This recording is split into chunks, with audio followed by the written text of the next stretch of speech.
हम उसी दिन को देखते हैं जहाँ पर सांची और ये सभी लोग जुनीशिया को देखकर शॉक्ड हो गए थे और सीजर डरते हुए कहने लगता है, गाइस मुझे लगता है कि हमें हमारी शिप को यहाँ पर एंकर नहीं करना चाहिए। लगता है तुम सभी लोग अपना रास्ता भटक चुके हो। क्या नामी अपना काम ठीक से नहीं कर पाती? तुम तो इस शिप की नेविगेटर हो ना। पर कोई भी सीजर की बात को नहीं सुनता है और सीजर को एक हॉट एयर बैलून की तरह यूज करते हुए सभी लोग जुनीशिया के ऊपर चढ़ने लगते हैं और सीजर का यूज करके ये सभी लोग जो आइलैंड पर आ जाते हैं, जहाँ पर आते साथ ही यहाँ की हालत देखकर सभी लोग हैरान हो जाते हैं और सांजी 2 ग्रुप्स में अपनी टीम को बांट देता है, जिसमें चॉपर, सांजी, सीजर ये सभी लोग मिलकर इस जगह को एक्सप्लोर करेंगे और नामी, ब्रूक और मोमो यहीं पर रुकेंगे और इनके लौटने का इंतजार करेंगे। ये सभी लोग गेट के पास खड़े रहते हैं और जैसे ही सांजी की टीम यहाँ से चली जाती है तभी अचानक से एक लड़की जो कि एक मिंक ट्राइब की मेंबर है उसके चिल्लाने की आवाज सुनाई देती है और इस लड़की के पीछे एक शीप हेड और उसकी एक साथी इसके पीछे पड़ी होती है और ये लोग एक जायंट से क्रोकोडाइल के ऊपर सवार होते हैं। नामी जैसे ही इस लड़की को खतरे में देखती है तो ब्रूक को मदद के लिए पुकारती है, जहाँ पर ब्रूक बहुत इजीली उन दोनों को हरा देता है। पर इसकी जान बचाने के बावजूद ये लड़की इन सभी से डरकर यहाँ से दूर भाग जाती है और इसे ऐसे भागता हुआ देखकर नामी, मोमो और ब्रूक तीनों इसका पीछा करना शुरू कर देते हैं। और यहाँ पर हम सांजी के ग्रुप को देखते हैं। चॉपर को एक बहुत ही मिस्टीरियस सी स्मेल आती है और जैसा कि हम लोग जानते ही हैं कि चॉपर एक डॉक्टर है, बहुत ही इजीली पता लगा लेता है कि यहाँ पर क्या गड़बड़ चल रही है। लेकिन इससे पहले कि चॉपर कुछ बता पाता सभी की नजर सामने के नजारे पर जाती है और सभी लोग देख कर ही समझ जाते हैं कि यहाँ पर पॉइजनस गैस का यूज किया गया है। गाइस हमें जल्द से जल्द यहाँ से निकलना होगा, वरना इस पॉइजनस गैस की चपेट में आने से हमारी जान जा सकती है। और सभी लोग जैसे ही यहाँ से एस्केप करने वाले होते हैं तभी पीछे से एक लड़खड़ाती हुई आवाज इन सभी के कानों में पड़ती है और ये आवाज किसी और की नहीं बल्कि पेड्रो की होती है, जो कि इनके सामने गिड़गिड़ाते हुए कहता है, प्लीज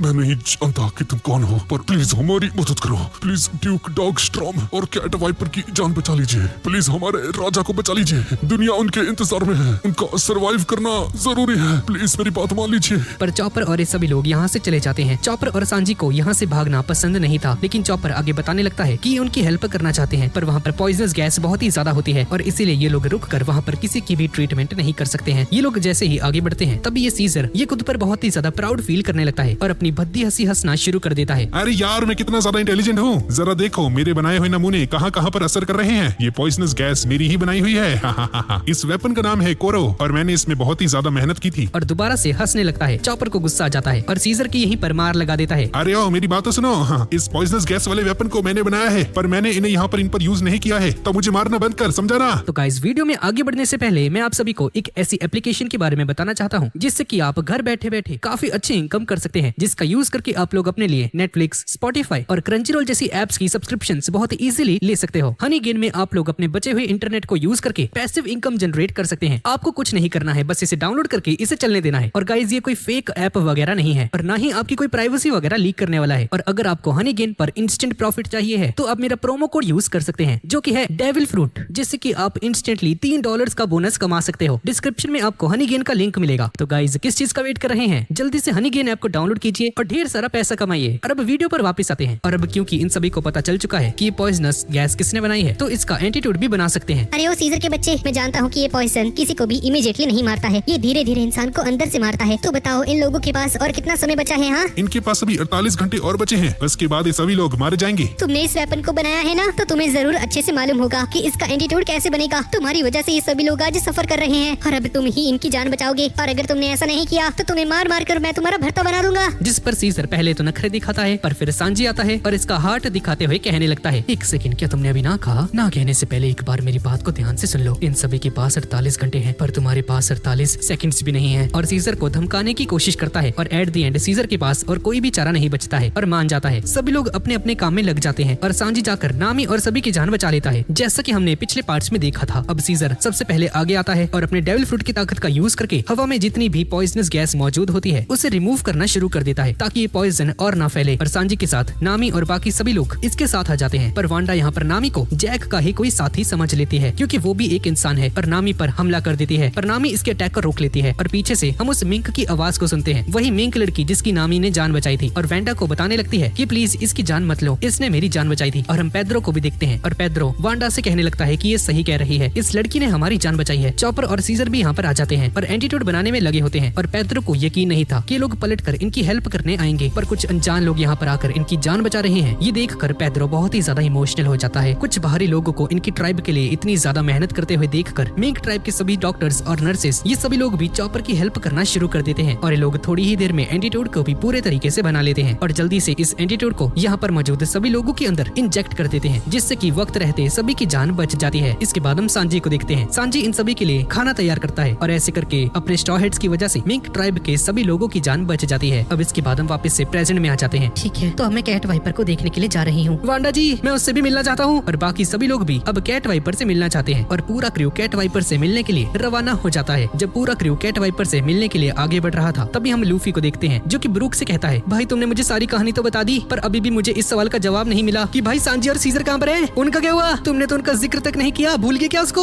साले?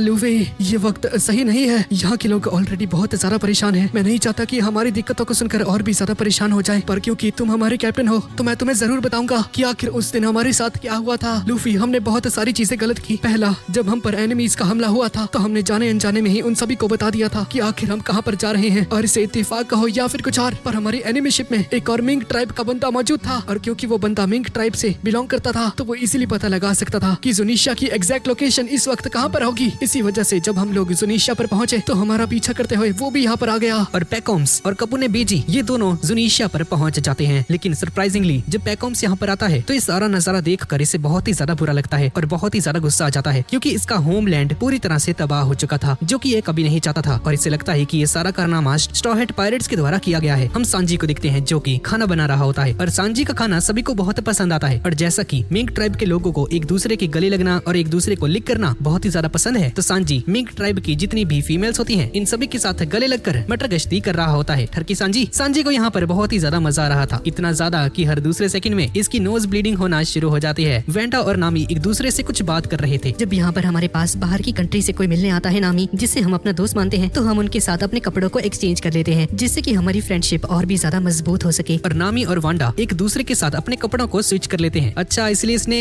कपड़े पहने हुए हैं भाई नामी के। ओके। और मोमो, जैसा कि हम जानते हैं कि ये कितना बड़ा इंट्रोवर्ट है, बिल्कुल मेरी तरह, तो चाहे डर की वजह से ही क्यों ना हो ये खुद को एक कमरे में लॉक कर लेता है। जब तक मैं खुद को कंफर्टेबल फील नहीं करता मैं यहाँ से बाहर नहीं निकलने वाला हूँ। और किसी को भी मोमो के बारे में नहीं पता होता है और सीजर का हुलिया ही इन सभी ने बिगाड़ दिया था भाई, ताकि किसी को भी मालूम ना हो कि सीजर एक बहुत ही बड़ा क्रिमिनल है। पर सीजर एक कमरे में बैठकर इन सभी के लिए दवाइयाँ बना रहा होता है और यहाँ के लोग आकर इसका शुक्रिया अदा कर रहे होते हैं। पर सीजर को ये बात बिल्कुल भी पसंद नहीं आती है क्योंकि जैसा कि हम जानते ही हैं कि कितना बड़ा क्रिमिनल है और इससे कोई अच्छे से बिहेव करे, इसे इस बात की आदत नहीं है। लातों का भूत जो है भाई, इसके तो पढ़ने चाहिए हर वक्त। अब इसके बाद हम पैकॉम्स को देखते हैं जो कि दौड़ता हुआ अपने साथियों के पास आ जाता है जो कि इस वक्त जंगल में मौजूद है और अपने सभी साथियों को मिलकर कहता है कि शुक्र है तुम सभी लोग जिंदा हो। मुझे तो लगा था कि स्ट्रॉ हैट पायरेट्स ने तुम सभी को जान से मार दिया है। मुझे तुम सभी को जिंदा देखकर बहुत ही ज्यादा खुशी हुई, पर तुम चिंता मत करो, मैं तुम सभी का बदला उन स्ट्रॉ हैट पायरेट्स से जरूर लूंगा जिसने यहाँ पर तबाही मचाई है। पर ये सभी गार्ड्स इसे समझाना शुरू कर देते हैं और बताते हैं कि असल में पैकॉम्स तुम जैसा सोच रहे हो वैसा नहीं है। स्ट्रॉ हैट पायरेट्स वो हैं जिन्होंने हमारी जान बचाई है। अगर वो लोग सही वक्त पर ना आते तो हम सभी लोग मारे जाते। और पैकॉम अपने सभी ट्राइब के मेंबर्स से मुलाकात करता है और रोना धोना शुरू कर देता है। बहुत ही ज्यादा इमोशनल हो जाता है क्योंकि इसके सभी फैमिली मेंबर्स जिंदा हैं। और यहाँ पर सांजी की नजर भी पैकॉम्स पर पड़ जाती है, साथ ही इसकी नजर बेची पर भी पड़ जाती है क्योंकि अब ये दोनों यहाँ पर आ चुके हैं तो मतलब अब गड़बड़ होना तो पक्का है। अब इसके बाद हम सीजर को देखते हैं। पैकॉम्स और गैंग बेजे जो कि बिग मॉम पायरेट्स से बिलोंग करते हैं, इन्हें देखकर ही सीजर की हालत खराब हो जाती है और हाफना कांपना शुरू कर देता है। अरे यार मुझे बचा लो।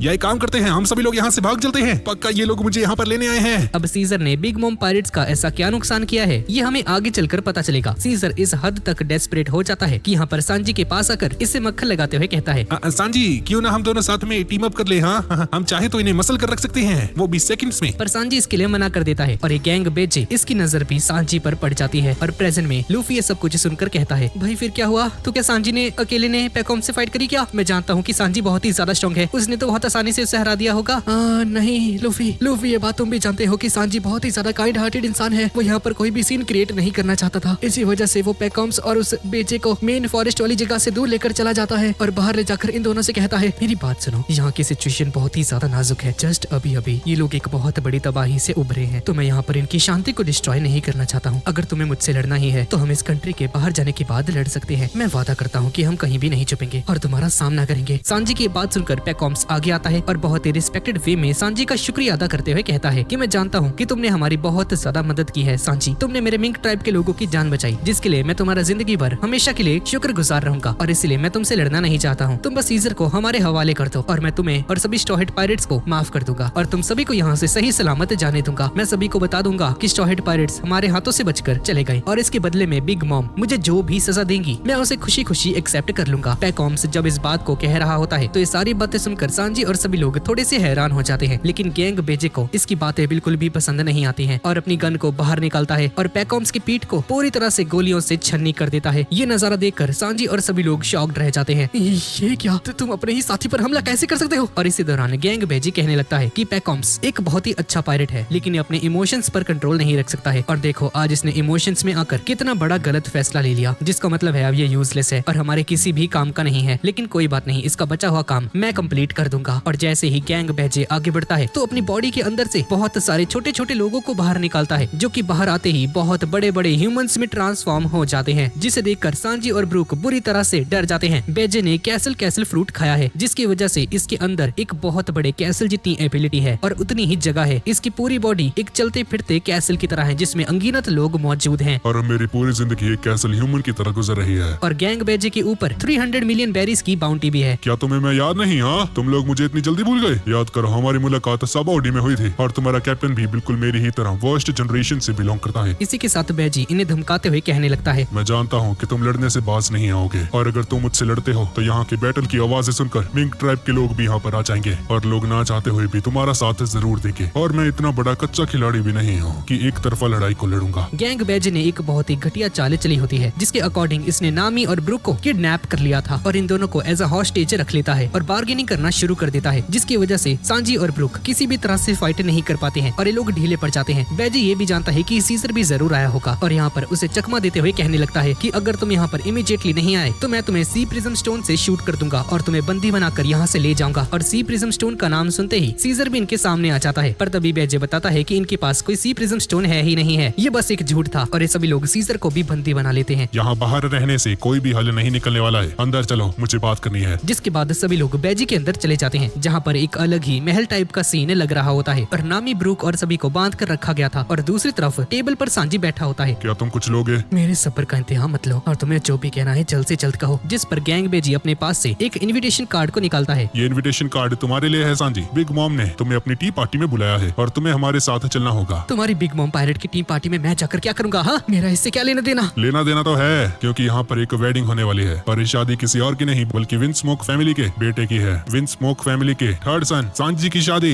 शार्लेट की 35th डॉटर पुडिंग के साथ होने वाली है। ये सुनकर नामी ब्रूक चॉपर तीनों ही शॉक्ड हो जाते हैं। क्या? ये कैसे हो सकता है? जब सांजी इस बात को सुनता है कि इसकी शादी होने वाली है, इसके चेहरे से रंग उड़ जाता है। आखिर इतने टाइम बाद ये सब करने का क्या मतलब? और यही सवाल बेजी से भी करता है और बेजी बताता है कि जाहिर है कि उन लोगों ने बिग मॉम पायरेट्स के साथ कोई बहुत बड़ी डील की होगी। तुम्हें तो अपनी फैमिली के बारे में पता ही होगा। नामी और चॉपर सांजी से पूछते हैं कि आखिर ये चल क्या रहा है। सांजी और एक विंस स्मोक, मुझे लगता है यहाँ पर कोई कंफ्यूजन हो चुकी है। चॉपर, क्या तुम्हें याद है जब हम लोग जया आइलैंड पर थे, हमें एक नॉर्थ ब्लू की बुक मिली थी जो कि नोलैंड द ग्रेट लायर के ऊपर थी। सांजी ने तब कहा था कि उसने इस बुक को पढ़ा है, तब मैंने इससे पूछा भी था कि ये बुक तो नॉर्थ ब्लू में पाई जाती है, पर हम तो इससे ईस्ट ब्लू में मिले हैं। जिस पर सांजी ने हंसते हुए कहा था कि ईस्ट ब्लू में तो मैं पला बड़ा हूँ, पर मैं पैदा नॉर्थ ब्लू में हुआ था। नामी बोलती है कि सांजी के बारे में ऐसी बहुत सारी बातें हैं जो कि हमें नहीं पता है। ये बात मैं तभी समझ गई थी, लेकिन मुझे कभी मौका नहीं मिला कि मैं सांजी से कुछ पूछ पाऊँ। हाँ नामी, जो भी तुमने कहा क्या उसे लेकर तुम श्योर हो? हाँ, क्योंकि अगर ये सच है तो एक बहुत ही बड़ी बात है। और गाइज, ये जो वन पीस का वर्ल्ड है, यहाँ पर ये रेड लाइन और ग्रैंड लाइन मिलकर ये पूरे सी को 4 पार्ट्स में डिवाइड करता है। East blue, west blue, south और नॉर्थ ब्लू। और नॉर्थ ब्लू से ईस्ट ब्लू में वापस जाना ये एक बहुत ही ज्यादा बड़ी बात है, और वो भी एक बच्चे के लिए, क्योंकि इसके लिए इन्हें रेड लाइन को क्रॉस करना होगा। और ब्रूक हैरानी के साथ कहता है, अरे यार, ये सांची का बचपन आखिर कैसे गुजरा है? और इसी के साथ इन्हें ये भी मालूम हो जाता है कि सांजी विंस स्मोक फैमिली से बिलोंग करता है और विंस स्मोक सांजी का सरनेम है। और तभी सीजर कहता है कि तुम लोगों की जानकारी के लिए मैं तुम्हें कुछ बताना चाहता हूँ। ये जो शार्लेट सरनेम है ये असल में बिग मॉम का ही सरनेम है। ये सुनकर इनके पैरों के नीचे से जमीन खिसक जाती है, जिसका मतलब है कि अगर सांजी की शादी बिग मॉम की बेटी पुडिंग से हो जाती है तो यहाँ पर ना चाहते हुए भी पुडिंग स्ट्रॉ हेड पायरेट्स की सबऑर्डिनेट बन जाएगी, जो कि ये लोग कभी भी नहीं चाहते हैं। इससे पहले कि ये लोग कुछ कर पाते, सांजी बेजे से कहने लगता है, एक बात को कान खोलकर सुन लो, मैं इस शादी में बिल्कुल भी इंटरेस्टेड नहीं हूँ। मैं ये कभी नहीं चाहता कि मेरी शादी की वजह से मेरे दोस्तों को बिग मॉम पायरेट्स का सबऑर्डिनेट बनना पड़े। और उससे भी बढ़कर मेरा कैप्टन स्ट्रॉ हेड लूफी, वो किसी के भी अंडर काम करना नहीं पसंद करता है और वो वही इंसान है जो कि आगे चलकर किंग ऑफ द पायरेट्स बनेगा। इसलिए मैं इस शादी से इनकार करता हूँ और अब मुझे और मेरे सभी दोस्तों को यहाँ से आजाद कर दो। तुम्हें क्या लगता है? हाँ, मैं यहाँ पर तुमसे परमिशन लेने आया हूँ। हाँ, तुम्हारी जानकारी के लिए मैं तुम्हें बता देना चाहता हूँ कि हमने ऑलरेडी इस आइलैंड को छोड़ना शुरू कर दिया है। हम बहुत ही ज्यादा दूर निकल आए हैं, तो अब कोई भी तुम्हारी मदद के लिए नहीं आ सकता है। सांजी लड़ने के लिए तैयार हो जाता है, लेकिन बेजे नामी को टॉर्चर करना शुरू कर देता है, जिसकी वजह से सांजी को ना चाहते हुए भी बेजे के साथ कोऑपरेट करने लगता है, क्योंकि सिचुएशन चाहे जैसे भी हो, पर सांजी एक काइंड हार्टेड इंसान है और अपने क्रूमेट्स को अपनी नजरों के सामने मरता हुआ नहीं देख सकता है। मैं एक और बार तुम्हें सब कुछ क्लियर कर देना चाहता हूँ। तुम्हारे पास हमारे साथ चलने के अलावा और कोई भी चारा नहीं है, क्योंकि बिग मॉम पायरेट तुम्हें अपनी टी पार्टी में देखना चाहती है। तभी डिट्टो यहाँ पर आता है और सांजी के पास आकर इसे कहता है कि अगर बिग मॉम ने किसी को भी अपनी टी पार्टी में इनवाइट कर दिया तो वो इंसान अगर मर के नर्क में भी चला जाए तो उसे नर्क से भी वापस आना पड़ता है। और सांजी के कान में आकर कुछ खुसफुस आता है, जिसे सुनकर सांजी के पसीने छूटने लगते हैं और दोबारा से अपने डिसीजन पर सोचने के लिए मजबूर हो जाता है। सांजी पैनिक करने लगता है, लेकिन खुद को शांत करते हुए कहता है, आखिर तुम्हें उसका पता कैसे मिला और तुमने उसे कैसे ढूंढ निकाला? तुम्हें क्या लगता है बिग मॉम पायरेट क्या चीज है? हाँ, वो न्यू वर्ल्ड पर ऐसे ही रूल नहीं करती है, उससे हर एक चीज के बारे में मालूम है, यहाँ तक कि उस चीज का भी जहाँ पर तुम सोच भी नहीं सकते हो। कुछ भी करने से पहले एक बार जरूर सोच लेना, क्योंकि ये वही बिग मॉम है जिसके अंडर में बहुत सारे आइलैंड्स आते हैं, जो कि न्यू वर्ल्ड में लोगों के दिलों में दहशत बनकर राज करती है। और जहाँ तक तुम्हारी सोच जाती है वो उससे भी कई गुना ज्यादा ताकतवर है। तो कुछ भी बेवकूफी भरा करने से पहले 10 बार जरूर सोच लेना कि तुम्हारा पाला किससे पड़ा है। और अगर तुम जिंदा रहना चाहते हो और साथ ही ये चाहते हो कि तुम बिग मॉम की सबऑर्डिनेट ना बनो, तो बेहतर यही होगा कि जैसा वो चाहती है वैसा करते जाओ। सांजी के लिए एक एक शब्द किसी जहर की तरह लग रहा था। इसे बहुत ही ज्यादा गुस्सा आ रहा था, पर सांजी इस वक्त कुछ भी नहीं कर सकता है। इसी के साथ सांजी एक लंबी सांस लेता है और इनसे एक पेन और पेपर मांगता है। सांजी इस पर कुछ लिखता है और नामी को उस नोट को देते हुए कहता है,